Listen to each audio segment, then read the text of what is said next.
Climate change induced melting glaciers at an alarming rate, threatening fragile ecosystems, vulnerable communities, and billions of people downstream who live rivers basin. Nearly 1.9 billion people living in the 10 river basins also benefit directly and indirectly, and more than 3 billion people enjoying the food produced in its river basins.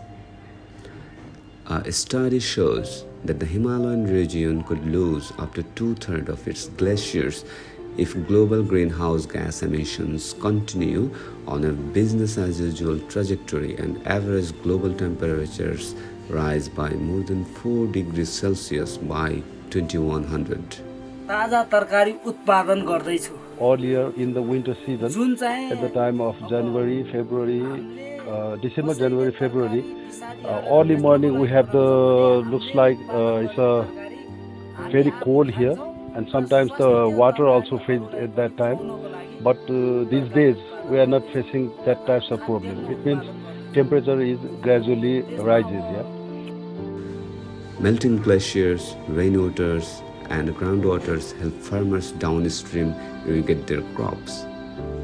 Mountains provide 30 to 60% of the freshwater downstream in humid parts of the world, and 70 to 95 in semi-arid and arid environments.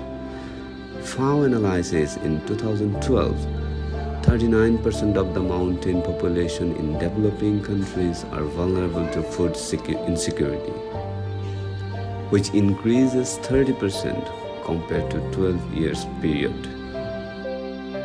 Arthur Large, a hydrologist at the Utrecht University and lead author of the study, who said, ICIMOD, using a novel model, we were able to calculate very precisely where and when water will be needed in the future and where it will come from, rainwater, groundwater, or meltwater from the mountains.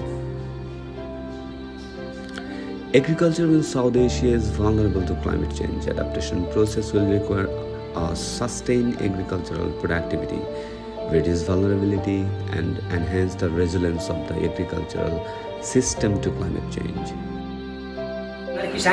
Due to climate change or temperature rises or some other activities, nowadays the river is becoming, the water level of the river is becoming lesser than earlier informed. Agriculture in South Asia is vulnerable to climate change. Adaptation process will require to sustain agricultural productivity, reduce vulnerability, and enhance the resilience of the agricultural system to climate change. In South Asia, farmers use a wide range of resources to adapt to climate change, and thus households with better access to multiple resources and diverse livelihood portfolios are more likely to better cope with climate risks. Of the 484 million people, 554 million are related to agriculture, where rice and rice-wet farming system together contain 40% of the cultivated land in the region. Agriculture is an important role in the economic and social development of South Asian countries, which has exclusively contributed to providing employment, improving food security, and reducing poverty. But climate change makes it more vulnerable, and farmers started adapting the process of agriculture.